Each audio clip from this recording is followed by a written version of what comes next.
you here to help find the baby Saurians? And I'm Toba. You must be the helpers that we've been waiting for. It's nice to meet you too, but we're just passing through. Oh, but Uncle Sanka said he was gonna send some of his friends over to help us. You sure he didn't mean you? Yeah, sorry. Whatever this is about, it sounds like you've got the wrong end of the stick. Wrong end of the stick? Darn it! We've been tricked, Hoonie. I should have known that Glasses Guy was a con artist. What are we supposed to do about the baby Saurians now? Time's running out. It's okay, Hoonie. Don't worry. Why don't you tell us what happened with these baby Saurians, huh? There's been a lot of unrest in the tribe lately, and my dad's Saurian got injured. Her name's Nana, and she has 3 little babies. After what happened to Nana, her babies were so scared that they ran off and hid. I'm really worried about them, so I decided to go look for them. If Nana is your dad's Saurian, why isn't he the one looking for them? My dad's one of the elders, so he's busy getting ready for Turnfire Night. It's a really important ceremony, more important than this, anyway. I'm not supposed to be out here either, but I snuck out without telling him.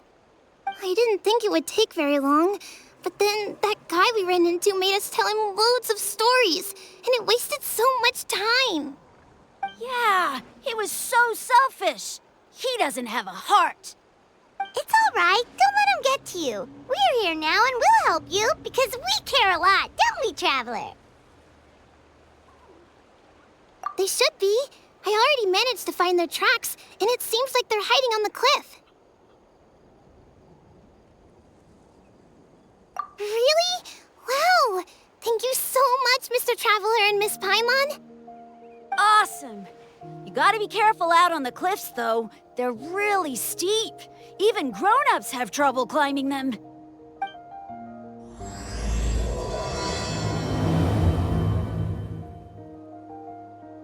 Hoonie said the baby Saurians are on the cliff, so let's find a way up.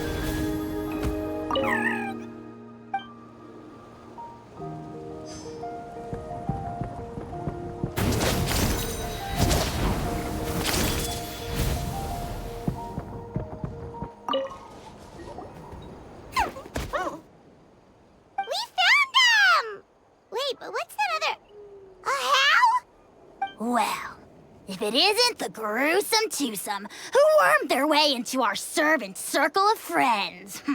Still awestruck from the last time we met? Would that be why you hastily scrambled up here to pay your respects the moment you saw us? I suppose we can't blame you. Such is the spell that our majesty casts on our minions. Very well. You heathens leave us no choice. The almighty Dragon Lord, Kahula-How, shall grant you the audience that you seek. Come, pucker up. You may now kiss our feet. Wait, aren't you like Kenichi's sidekick? What the heck are you going on about? You're somehow managing to be even more annoying than the last time we met. Silence! Who are you calling sidekick? We are the Dragon Supreme, sovereign ruler of the Nation of Flame. We shall have you know that last time, were it not for Kenichi's earnest pleading on your behalf, you would have received not a single word of mercy. Oh, come on. You talk big, but Kenichi clearly has you under lock and key. That's more like it. If you must know, our humble servant begged us to investigate an abyss incident near Hoytzitlan, and we chose to grant his request. Abyss incident? See this little lizard? Its mother, a medium-sized lizard, came under the influence of abyssal power. In her confusion, she attacked my servant's tribe, then assailed her own offspring. Yikes. So how is she doing now? She was but a lowly bug fighting against the power of the abyss. Naturally, she has departed for the Night Kingdom. Such a fragile creature. Apparently, she ended her struggle by leaping from a cliff. Leaping from a cliff? My dear anemic flying ant, as addled with questions as your head may be, please keep them to yourself and wipe that absurd expression off your face. We are the almighty Dragon Lord Kahula-How, not a wish-granting fountain. Anemic flying ant? You! Just you wait. Two can play at the ugly nickname game. We sense a faint abyssal energy. An evil sorcerer must be lurking nearby, but they are well hidden. If you encounter any suspicious outlanders, be sure to give them a robust interrogation. Suspicious outlanders? Wait, are you mocking us? Ha! How dare you cast aspersions on your ruler, heathen! You're just lucky that our servant has such vile taste in friends. Otherwise, we would beat you black and blue, and then purple, then black again! If you're not here to kiss my feet, then get out of my sight. Do not impede the work of the almighty Dragon Lord, Kahula-How! Potty mouth on that guy! Paimon is furious! Still, good to know about the abyss threat, huh? Wasn't expecting that. Let's not get sidetracked.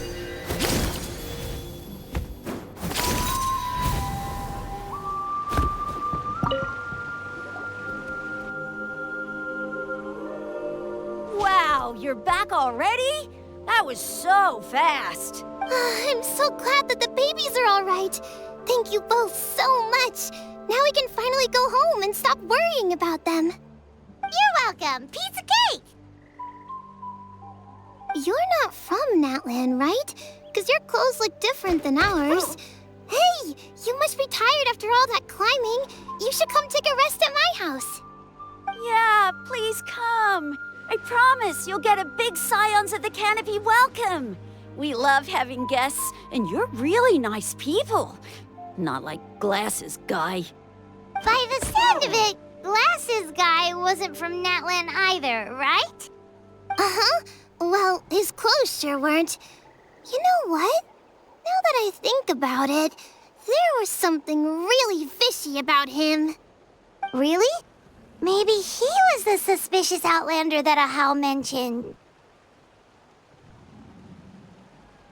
Sure, if you're interested. Oh, let me think. How did the conversation go again? Oh, please, mister. I've told you so many stories already. When are you gonna help me find the baby Saurians? Just one more story. One more, I swear. Why don't you tell me more about that ball of fire? I heard that there was a huge transparent ball of fire that used to burn 500 years ago, 1,000 years ago, maybe even further back than that. Oh, you mean Turnfire. That's where the ancient name Mollypo comes from.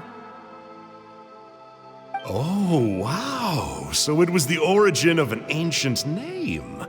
That's impressive. There's a story behind every ancient name. The legend goes that the Turnfire first appeared in the era of the Grand Alliance. It was used by the tyrant Och Khan to rule over Natlan and oppress anyone who opposed him. Turnfire is different from normal fire. If you get set on fire with it, you'll feel horrible burning pain from behind you, but you won't die from it right away. And whatever you do, you mustn't turn back to look at it. Why? What happens if you turn back? As soon as you turn around, poof! You get burned to a crisp.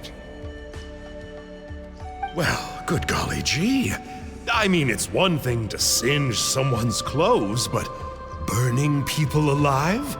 That is a big no-no in my book. Right? How nasty is it to burn someone from behind and not even let them turn around to look? Ochcon really was an evil tyrant. Yes, shocking behavior. Now, let me guess. Eventually, a valiant hero came to save the day? That's usually how these stories go. Good guess, Uncle Glasses. Seems like you really know your stuff. The hero was called Yupanqui. He's the ancestor of our tribe. Yupanqui was friends with Ochcon the Tyrant, and also Shibalanke, the first Pyro Archon. He was working as an ordnance officer for the Grand Alliance at the time. He didn't like how Ochcon was such a cruel tyrant, so he stole the Turnfire and threw it at the Ochcon's army. The soldiers couldn't defend against it, and they all got turned to ash. And that's how our ancestors set our people free.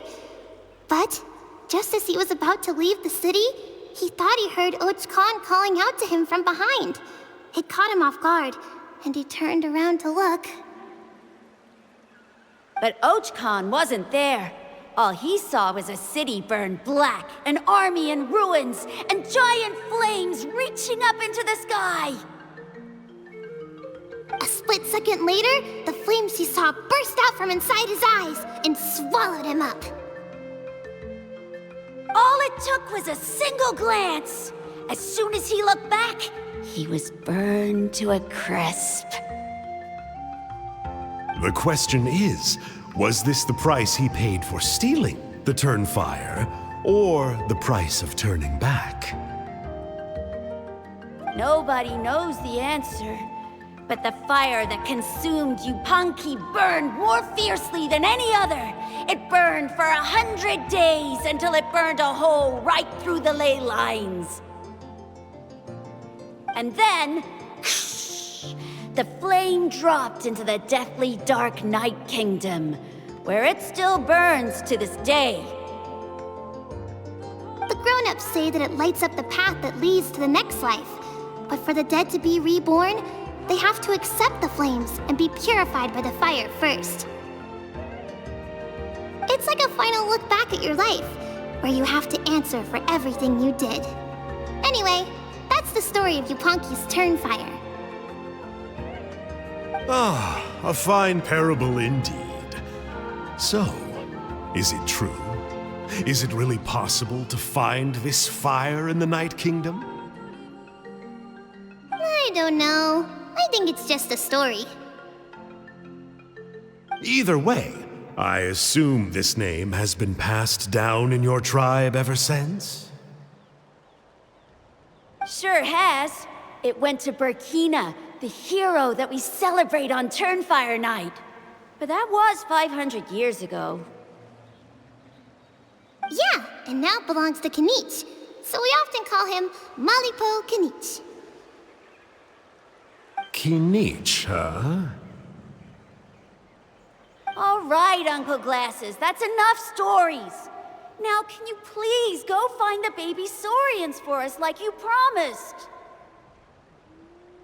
I would, but doesn't the legend of the Turnfire teach us not to look back? Let's not go dredging up the past. Tell me more about this Kinich guy. One more story, I swear. Starting now. No?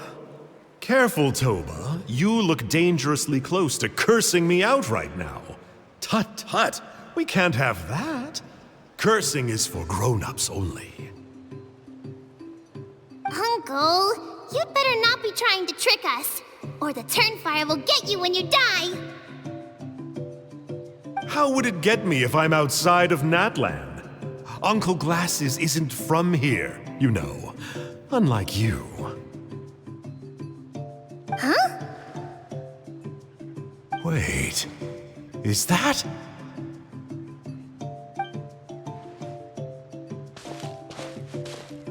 All right, kiddos. I'm a man of my word.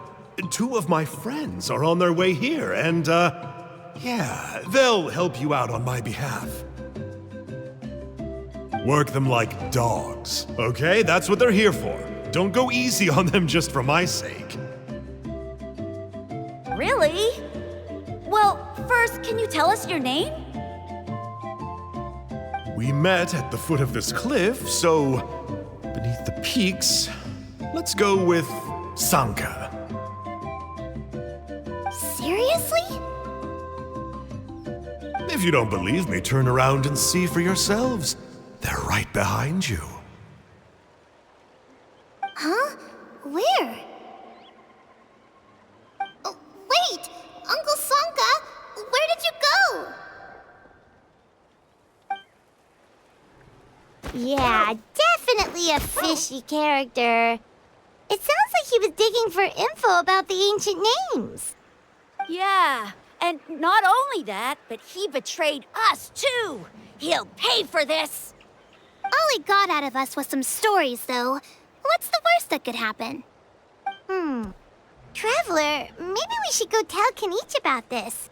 Ahau says he's investigating it, but he's a bit of a loose cannon. We probably shouldn't take him at his word. Huh? You know Kanich? Not very well, but we have met him before, and one time we had a meal together. Aw, man, I'm so jealous. I never even spoken to him. He's so cool. He's the Saurian hunter, and he has a really awesome ancient name. Me neither. I don't think my dad really likes him, though. He always tells me to stay away from him. Probably because of that little creep he always hangs out with. He's nasty, and he's so full of himself. Oh, the creep who calls himself Kahul Ahau? Yeah, we've had the pleasure of meeting him too. He sure loves pushing people's buttons. Exactly. I don't know why Kanich partnered up with him. Why didn't he pick me instead? Uh-oh. Huni, look how late it is. We've been out way too long. We better get home now or we'll get yelled at. Oh, yikes. You're right. Okay, well, this path here leads to our settlement. If you decide to visit, remember to come to my house. If there's anything you need, my dad can help get it for you. Hope to see you soon.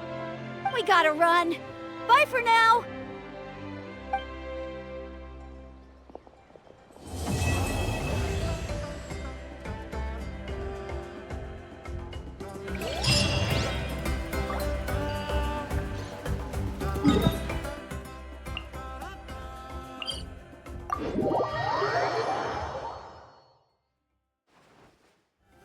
Swan Fury!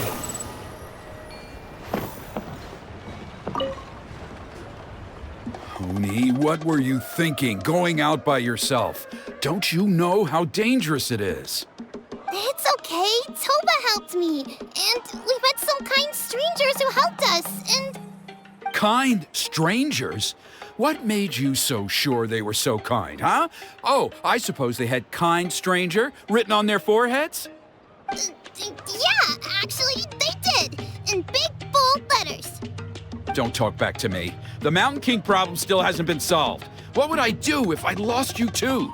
No dinner for you tonight. They were good people, Dad. Dinner or no dinner. Hello again, Huni. It's Miss Paimon and Mr. Traveler. Dad, it's them.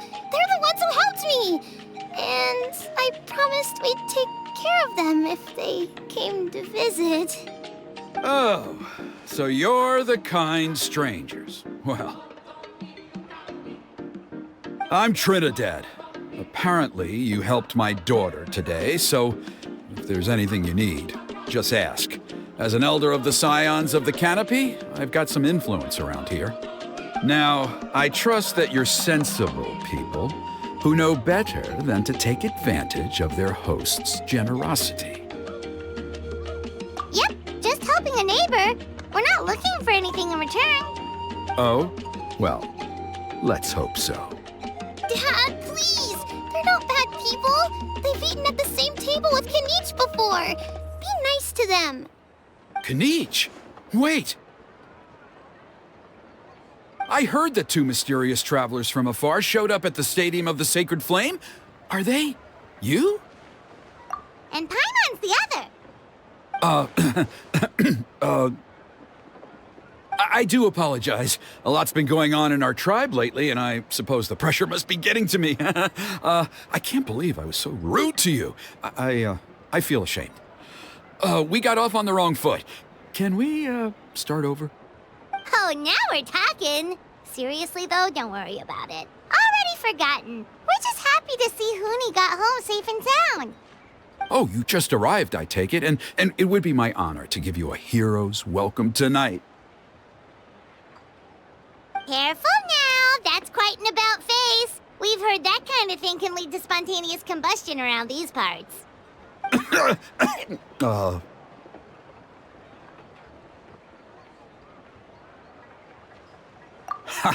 My dear traveler, you are very perceptive indeed. Go inside now, Huni. Dad's got some important business to discuss. Okay, look after Mr. Traveler and Miss Paimon. They're very special guests. Well, we'll hear you out, but we can't make any promises that we'll be able to help. Well, this is a matter of utmost importance. Please, allow me to explain. For many years, our tribe has celebrated the Turnfire Night. It is a traditional ceremony among the Scions of the Canopy in which we remember our ancestor, Burkina, and his companion, Kangamato, the Mountain King. Burkina was a hero who bore the ancient name Malipo, and Kangamato was a powerful Yumkasor warrior. Together, they fought against the Abyss. They were victorious, but it came at a great cost. Burkina paid with his life. The Mountain King survived, but was contaminated by the Abyss, and he remains in hibernation to this day. Normally, Yumkasors never live longer than a century. It is possible that the Abyssal Power is responsible for his unnaturally long lifespan. Oh, that's right. The Mountain King is a living symbol of our glory, but even this glory comes at a price. The abyssal power inside him is highly sensitive, and when it is disturbed, he awakens and flies into a blind rage, attacking anything that moves. So, besides the ceremony, another important part of Turnfire Night each year is cleansing the abyssal power inside the Mountain King so that he will remain sound asleep. However, Abyss-related incidents have been on the rise in Natlan lately, as I'm sure you're both aware. As a result, it has become increasingly difficult to keep the Mountain King in hibernation. Only 5 months have passed since the last Turnfire Night, and he's already showing signs of instability. Has he woken up again? He has. We managed to contain the situation by performing a makeshift ceremony right away, but it was a close call. He could reawaken at any moment. Also, he attacked and wounded my companion, Nana, during the ceremony. She became contaminated by the Abyss as a result, and... We heard. Such a tragedy. We're really sorry for your loss. Yes, and Nana wasn't the first. Anyway, right now we're preparing for an exceptional Turnfire Night ceremony, and we need to find a suitable flame bearer. From what I've heard about your adventures, I believe you would be perfect for the role. Of course. Plus, he's a bona fide hero who inherited the Malipo name. Oh, you mean Kanich? Yes, he's the one. A hero, worth his weight in gold. And unfortunately for us, he's all too aware of that.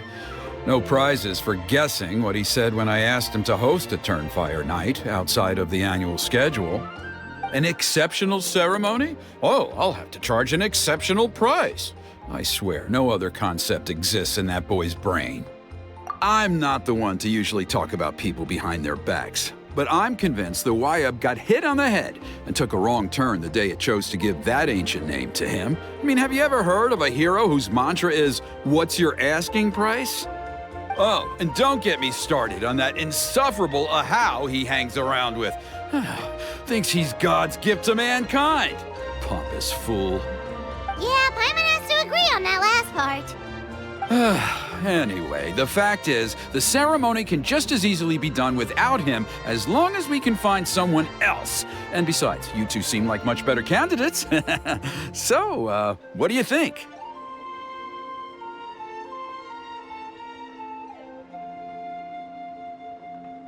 Well, there's only a few days left before the ceremony. We can't afford to waste what little time we have on negotiating with him.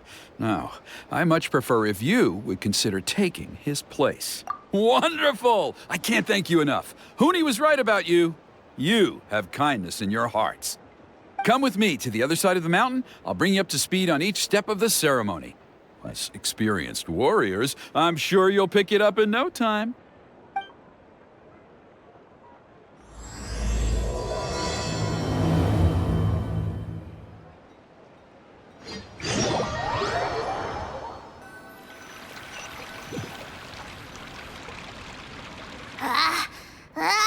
Achoo! Curses! Who dares insult the great Kahul Ahau behind his back? Oh, great Kahul Ahau, bless you. Shut your filthy mouth, worm of the abyss! Your putrid words defile the air we breathe. You make the almighty Dragon Lord, Kahul Ahau, sick to the stomach! Speaking as a member of the Abyss Order, that's music to my ears. Exactly the kind of reaction we're going for. But on a personal level, I gotta say, it's pretty hurtful. Ugh, never have we heard such brazen blustering from someone who is inches from death! Up yours, Four Eyes! We spit in your face! Okay, well, that I am at a loss to explain. How do I manage to stay so chirpy and cheerful? I can only guess it's some kind of powerful magic. But I digress. Mr. Kinich, I admit it, you, sir, are a legendary hunter. Still, the only reason you caught me is that I was reluctant to run away. You see, I'm very interested in the lore of your tribe. Kay? Is that it? Kay? Aren't you intrigued to know what it is about you guys that prompted a visit from the Abyss? It's the extreme sports! The other day, I narrowly avoided getting hit by a very brave soul who just leaped off a cliff. I think you call it bungee jumping? Anyway, I was very impressed. That is what I call embracing the spirit of adventure. Look, I even did a painting inspired by the bravery and freedom of the Scions of the Canopy. You scum-sucking swine! Ugh, I swear, if you go bungee jumping, it'll be without a rope! Head first off the tallest cliff, with a band of hunters on your tail, and nowhere left to run, and a bottomless cesspit waiting for you on the ground. You say that, but I get the sense that Mr. Kinich isn't planning to take my life right now. On top of that, I'm tired of spying on you from afar. So why don't we just negotiate a comfortable operating distance that works for both of us? I've heard that the most important thing in human relationships is to respect each other's boundaries. What do you say, Mr. Kinich? Or you could tell me what it is you're really after. What? And then I'll name my price.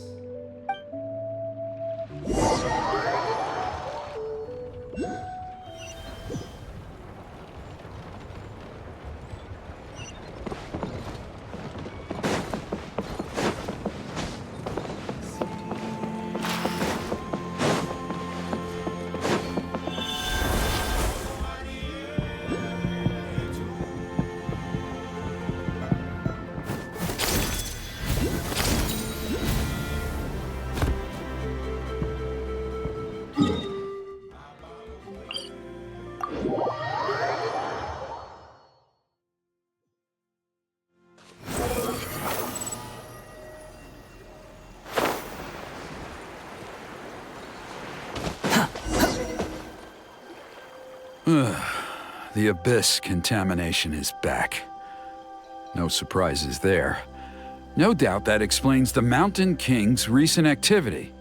See those torches over there? Those are the Sacred Flame offshoots that we requested from the Stadium of the Sacred Flame. They contain the power of the Pyro Archon. Are you saying that the Sacred Flame and the Turnfire are the same thing? Well, for ceremonial purposes, at least. Sending someone to the Night Kingdom to retrieve the legendary Turnfire isn't exactly an option. More to the point, though, the Sacred Flame is able to burn away abyssal filth, so that's why we use it in the ceremony.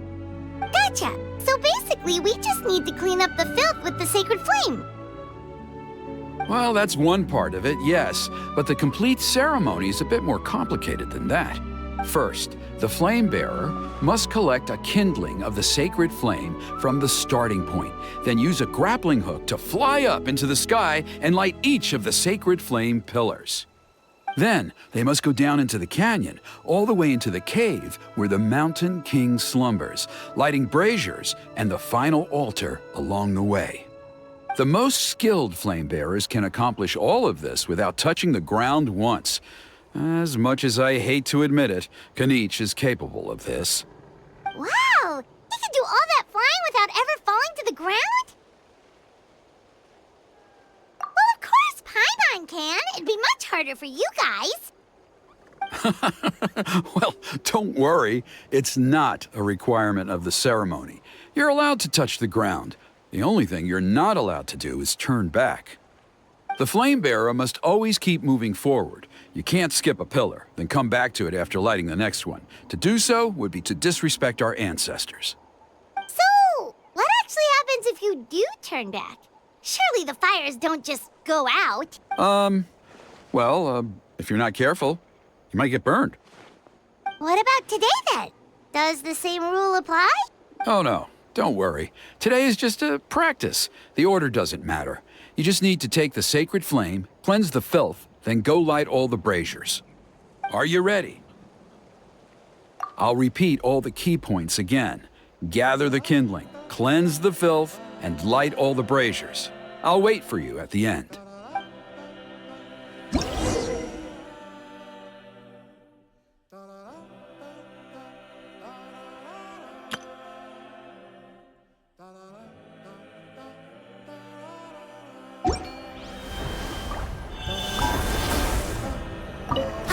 Let's use this kindling to complete our mission.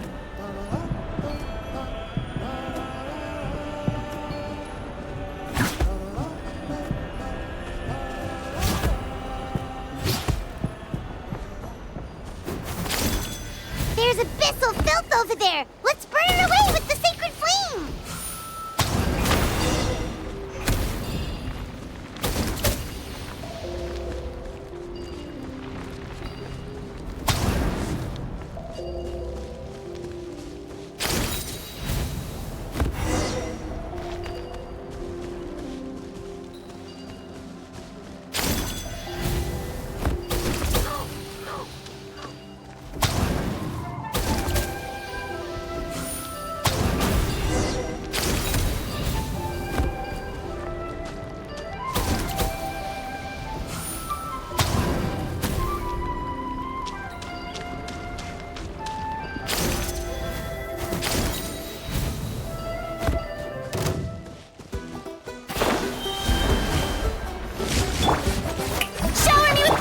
Unsightly insects! I'll settle this. Dissipate. The wind rises.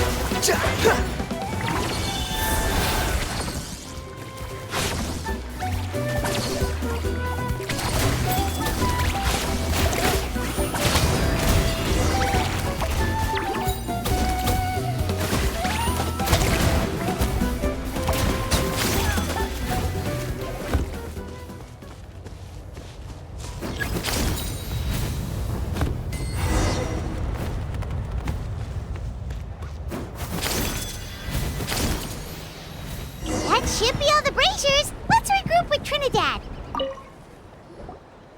I knew I was right about you. You have outperformed all of the other previous candidates. If there was an ancient name for outstanding flame bearers, I'm sure the Wyab would consider you for the honor. Yeah, although it would probably take Paimon quite a bit longer. All right, now there's still a few days left until the ceremony, and I should probably get back so I can inform the chief and the other elders that I have found the flame bearer we need. Oh, you mean they've still got to sign off on it? Some of them are still hoping we can come to an agreement with Canich, but that's only because they haven't seen you in action. Still, I'm the one responsible for securing a flame bearer, and my recommendation is you. Just for Paimon's own peace of mind, are you sure it's not going to be a problem having Outlanders take on such an important role in your ceremony? See that place over there? There was a time, long before the age of Burkina and the Mountain King, when we, Scions of the Canopy, called that our home. After a period of upheaval, our ancestors were forced to move away. Now, it has become a place where our youths go to develop courage and kindle a spirit of adventure. If we fail to keep the threat posed by the Mountain King at bay, it might not be long before we have to move again and find a new home. So, to answer your question, I think everyone will agree that you are the right choice. Fair enough. Desperate times call for desperate measures. I'll need you to drop by my place at some point before the ceremony, if that's all right. There are still a few final details that we need to discuss. Okay, see you later then. You have my gratitude. We've helped out with a lot of other local festivals before, but this one feels a little different. Anyway, let's take a break before heading back to Trinidad's place.